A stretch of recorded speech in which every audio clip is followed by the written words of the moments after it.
네, 반갑습니다. 12월 6일 금요일 아침 시황입니다. 자, 미국 증시는 혼조 양상을 보였습니다. 고용지표를 앞두고서 약간의 차익 실현 좀 나오고 있습니다. 실질적으로 보기에는 뭐 그렇게 크게 문제될 것 같아 보이진 않습니다만, 일단은 중요 지표를 앞두고 있기 때문에 또 이 지표가 FOMC의 그 어떤 방향성을 결정할 수 있는 내용이기 때문에 약간은 움직임이 좀 둔화됐다 이렇게 볼 수가 있겠습니다.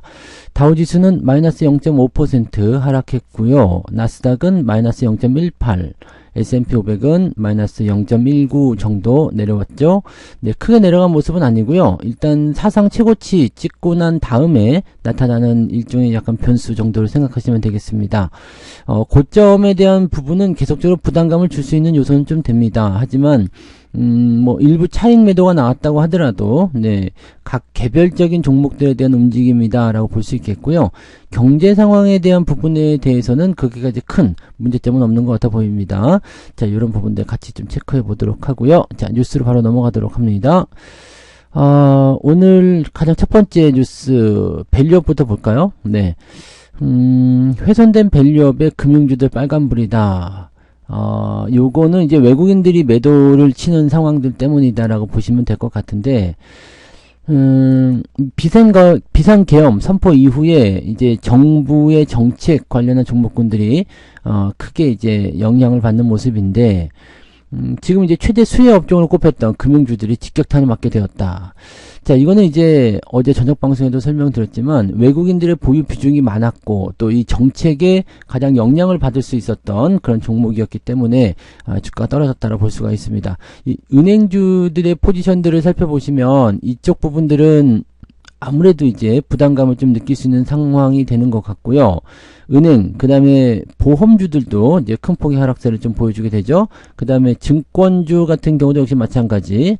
그리고 뭐 자동차라든지 이런 것들도 지금 밸류업 쪽에 포함이 되어 있기 때문에 밸류업에 의한 그런 주가 상승이 일어난 종목군들은 대체적으로 주가 하락을 좀 보여줬다. 근데 자동차 같은 경우는 그래도 그나마 좀 나은 편이긴 한데 은행 같은 경우는 외국인들 매수가 굉장히 많았고 또 외국인 비중이 많은 종목군이거든요.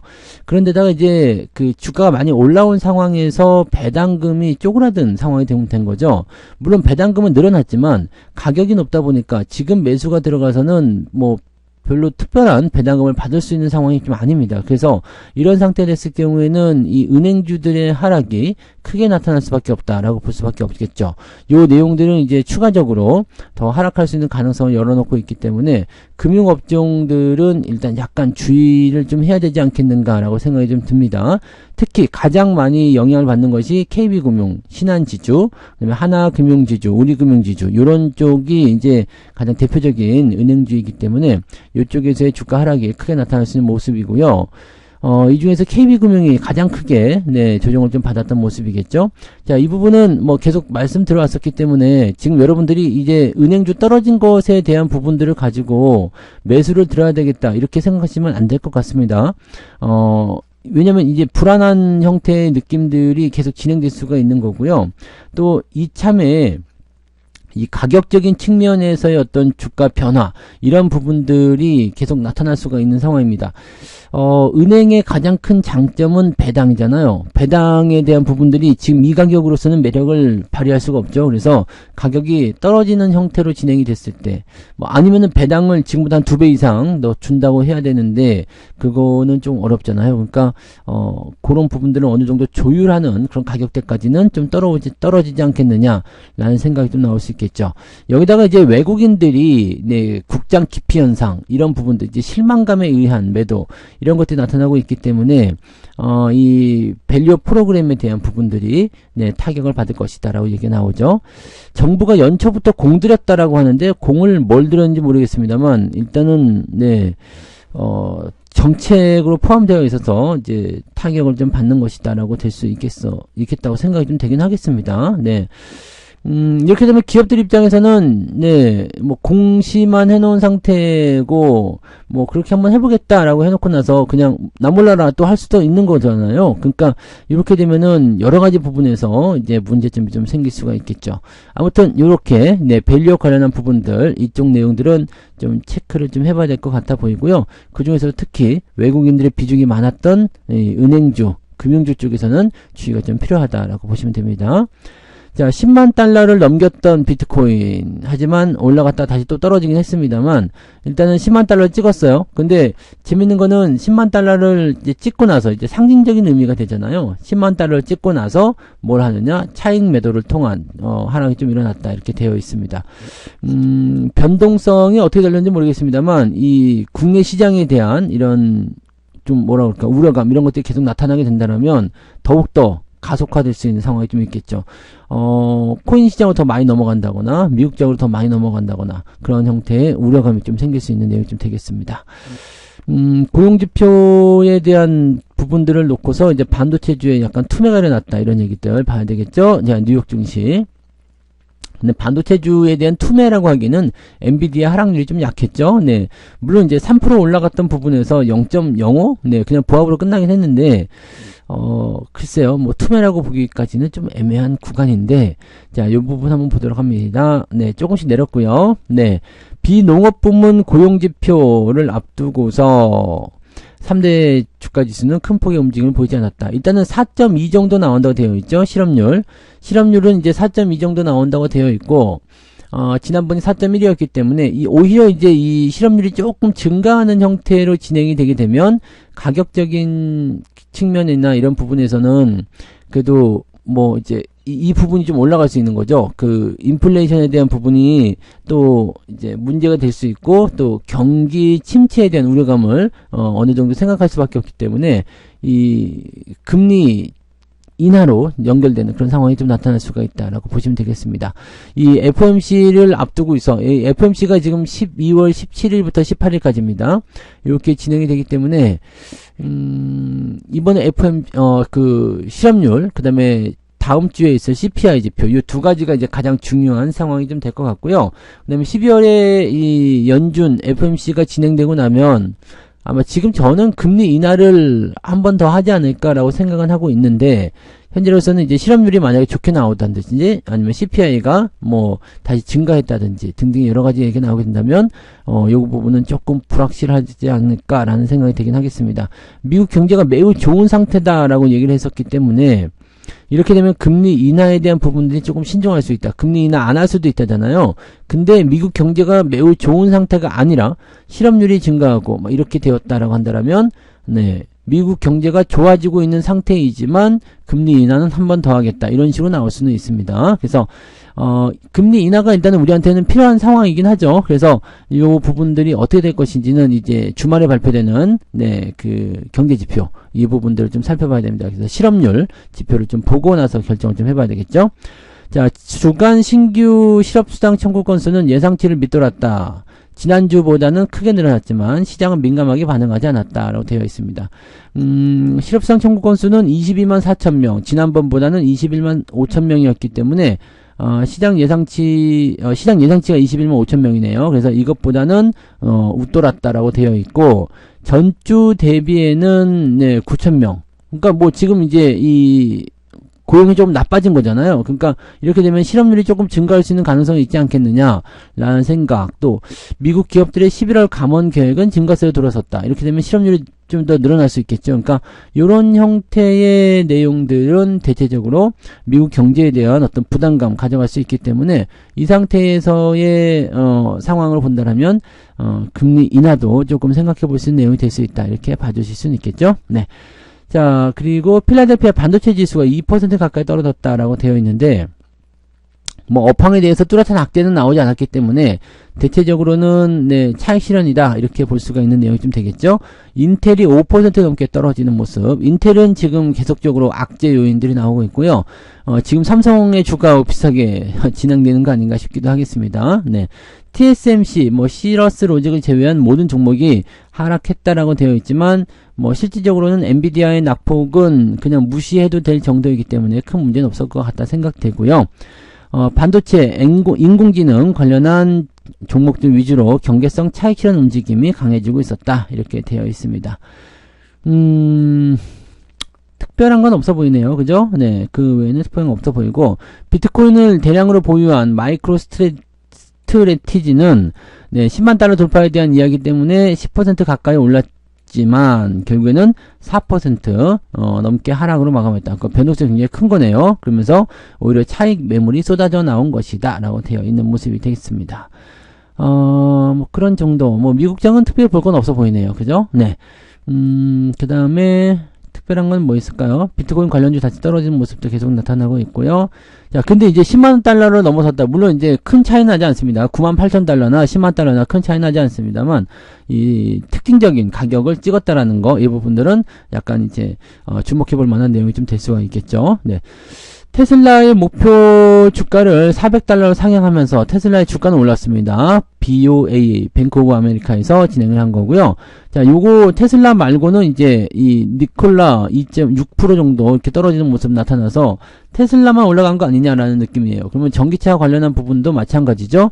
네, 전기차 시장 전체가 좋은 것이 아니라 테슬라만 콕 집어서 좋은 것이다. 이것은 역시 정치적인 어떤 견해로 볼 수 있는 내용이 아니겠는가라고 생각이 되는 모습들이고, 이제 계엄에서 탄핵으로 넘어가는 이 상황이기 때문에 국내 증시에 대한 부분들에서는 이제 어떤 식의 변화가 일어날 것인가를 가지고서 계속 얘기합니다.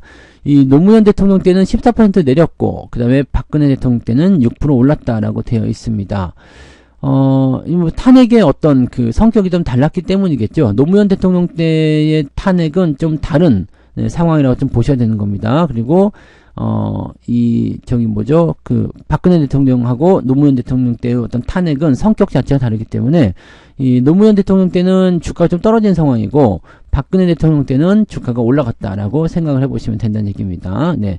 그런 정도. 근데 물론 이제 탄핵이 끝나고 나서는 전체적으로 다 주가가 올랐다라고 볼 수 있기 때문에, 지금 현재로서는 이제 이 불확실성은 조금 있어요. 불확실성은 좀 있겠습니다만, 탄핵이라는 그 부분에 대해서 탄핵이 뭐 시행이 되고 뭐 가결이든 부결이든 그 부분들을 떠나서 이 내용들은 이제 내일이죠. 내일 포결이 지나가고 나면 이제 거기에 따른 전체적인 그 변동성이 조금 완화되겠죠. 그래서 아마 오늘 정도까지만 시장을 조금 주의해서 살펴보시면 다음 주 정도면은 이제 지지에 대한 반등 이런 것들을 좀 시도하지 않을까라고 생각합니다. 그래서 오늘까지만 조금 조심들을 하셨으면 좋겠습니다. 그래서 너무 서두르지 마시고, 또 주말이니까 워낙 변동이 또 심할 거 아닙니까? 그래서 그런 부분들 체크하면 아마 오늘은 오후 정도의 매매를 조금 고민하시는 것이 유리할 것 같죠. 그래서 장 초반 시점이거나 아침 시점에서는 변동성이 좀 나타날 수 있기 때문에 그에 따른 주의는 좀 필요하고요. 오히려 이제 주가가 좀 떨어져서 시작하면 반등하는 모습을 좀 기대해 볼 수도 있을 것 같아 보이긴 합니다. 근데 워낙 이제 내일의 불확 확실성이 있기 때문에 이 부분에 대해서는 아직까지는 좀 이렇게 예측을 하기는 조금 어려울 것 같아 보입니다. 그래서 그 부분도 체크하시고요. 뉴스가 없어요. 네, 뉴스가 지금 보면은 그냥 뭐 미국 증시도 특별한 거 없었기 때문에 비트코인 이야기가 미국 증시하고 거의 절반 이야기고요. 그 다음에 뭐 탄핵, 그 다음에 뭐 우리나라 그 외국인 탈출 뭐 이런 것들에 대한 내용들만 나오고 있습니다. 외국인들이 무슨 주식 팔았나? 은행주 많이 팔았어요. 네, 이런 부분들 반도체에 의해서 은행주까지 그냥 많이 가지고 있는 거 위주로 그냥 던지는 겁니다. 이거는 뭐 어제 뉴스 보신 분들은 아시겠지만 외국계 증권사나 이런 쪽에서 한국에 대한 투자 비중을 줄여라 라고 이제 오더가 떨어졌기 때문에 그냥 전체적으로 다 집어 던지는 것이다 라고 되어 있습니다. 근데 여기서 지금 계엄 사태 한국 경제 시장에 매우 제한적인 영향이다 라고 얘기하는데, 이거 뭐 지금 꿈꾸고 있는 건지 모르겠습니다. 매우 제한적인, 매우 큰 영향을 주고 있잖아요. 그러니까 빨리 공적 자금 좀 투입을 하든지 시장 안정화를 위해서 뭔가 해줘야지, 지금처럼 이렇게 자금이 계속 빠져나가는데 아무런 영향이 없다. 이거는 지금 뭘 보고서 영향이 없다고 얘기하는지는 도대체가 이해가 안 되네. 네. 이 정도는 떨어져도 괜찮다 이런 얘기인가요? 네. 난 진짜 너무 좀 짜증나네. 자, 아무튼 그런 부분들이고요. 네. 국제유가는 소폭 하락했고요.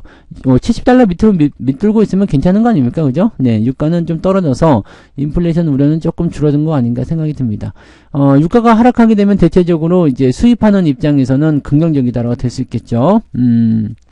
근데 환율이 올라가가지고 우리는 뭐 환율이 내려야지 좋은 건데 1417원이요. 당분간은 이 상태 유지가 될 것 같아 보이죠. 그래서 요것도 약간은 조금 애매하다라고 보셔야 될 것 같아 보입니다. 자, 환율이 계속 상승세를 보이고 있습니다. 네, 환율이 또 올랐어요. 야간 환율이 또 올랐기 때문에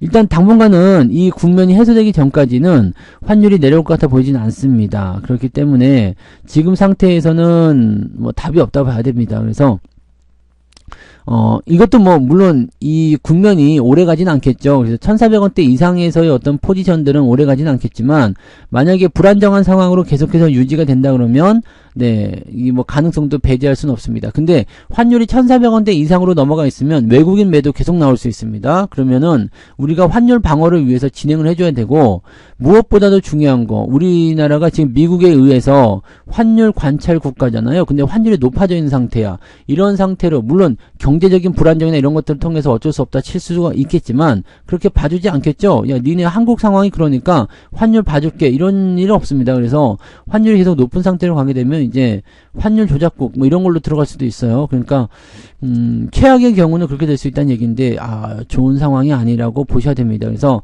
이런 상황들은요 우리가 약간 고민을 좀 해야 되지 않을까 보여집니다. 아무튼 이 환율이 높은 상황들은 결국 수출주들에게는 뭐 좋은 소식은 될 수 있겠죠. 뭐 삼성이든 자동차든 네 지금 기아 같은 경우는 뭐 사상 최대 수출 뭐 이런 것들도 좀 만들어냈더라고요. 그러니까 이런 내용들이 나오게 되면 일단 4분기 실적 같은 경우에서는 약간 네 기대치가 더 높아질 수 있는 상태가 좀 될 수 있습니다. 환율이 계속 높았죠. 지금 10월달, 11월달, 12월달 이 4분기 들어가면서 환율이 계속 높은 수치를 보여주고 있기 때문에 뭐 역설적인 부분이긴 하겠습니다만 네 환율이 높아서 이 수출 기업들의 4분기 실적이 오히려 좋을 수도 있다 이렇게 생각은 해볼 수는 있겠습니다만 문제는 외국인의 투자 자금이 빠져나가는 상황이 일어날 수밖에 없다. 이거 안 좋습니다. 네, 안 좋아요. 그래서 이런 내용이 좀 나올 수 있겠고, 원화가 이제 약세를 보임에 따라서 더 많은 한국 돈을 주고 달러로 바꿔야 되기 때문에 외국인들 입장에서는 당장 팔고 싶은 생각이 되는 거죠. 그러니까 이런 식으로 상황을 좀 보셔야 될 것 같아 보입니다. 네. 지금 우리나라만 네, 그런 것 같은 모습인 것 같아 보이죠? 네. 엔달러 환율, 뭐, 유로 환율은 뭐, 그냥 그랬던 것 같아요. 뭐, 위안화 환율도 지금 조금 높은 상황이긴 한 것 같아요. 7위안이니까 조금 높은 상황인 것 같긴 한데, 이거는 뭐, 전체적으로 이제 강달러에 대한 현상이다라고 볼 수 있는 내용이긴 한데, 특별히 우리나라가 더 많이 영향을 받고 있는 모습은 이 지금 정치적 불안정 때문이다. 라고 생각을 해 주시면 되겠죠. 그런 정도인데, 지금은 일단 뭐, 네. 좀 더 지켜봐야 되겠어요. 그죠? 이제 불안정한 요소에 대한 내용들은 전부 다 끌고 들어온 내용이 됐기 때문에 이제 시장에 반영을 다 했겠죠. 그래서 이 정도면 그래도 어느 정도 방어가 잘 되지 않았을까 생각되긴 합니다만 일단 내일의 변수, 네, 가장 큰 이벤트를 봐야 되겠죠. 다음 주 만기일이고 나발이고 필요 없고, 네, 가장 큰 빅 이벤트가 되기 때문에 이 이벤트를 어떻게 소화하느냐에 따라서 시장의 변동성이 좀 달라질 수 있습니다. 자, 만기일 같은 경우에 진행될 수 있었던 어떤 이 수급의 변동성이 미리 나타날 수도 있었기 때문에 오히려 이제 이벤트가 끝나고 이런 불확실성이 제거가 되고 나면 아마 네, 만기일날도 특별한 문제 없이 주가가 상승할 수 있는 가능성을 열 수 있지 않을까 이렇게 판단을 해봅니다. 그래도 산타랠리 와야 되지 않겠습니까? 그죠? 네. 그래서 우리나라 증시도 이제 조금 더 어쩌면 지금 같은 시점에서 오히려 저점이라는 인식을 더 주기 위해서 공적 자금의 투입을 네, 뭐 물론 기대하지는 않습니다만 들어와 줄 수 있다라면 조금 더 괜찮아질 수 있지 않을까 이렇게 생각을 해봅니다. 자, 일단은 오늘까지만 조금 더 네, 주의하면서 진행하고요. 네, 천천히 조금 시장을 잘 살펴보면서 가시면 좋을 것 같습니다. 자, 오늘까지의 이 변동성 여러분들 꼭 체크하셔야 되고, 자, 중요한 건 다음 주다라는 것만 꼭 기억하시면서 가시면 좋겠습니다. 그래서 오늘은 여기까지 진행하도록 하겠습니다. 뭐 일단 오늘도 네, 주말이니까 변수는 일단 안고 시작해야 되니까요. 네, 좀 답답하시겠지만 그래도 화이팅 하시고요. 좋은 하루 또 시작해 보시기 바랍니다. 저는 장중시황에서 다시 오겠습니다. 고맙습니다. 본 방송에서 제공되는 모든 정보는 투자 판단의 참고 자료이며 투자의 최종 책임은 본 방송을 이용하는 본인에게 있습니다.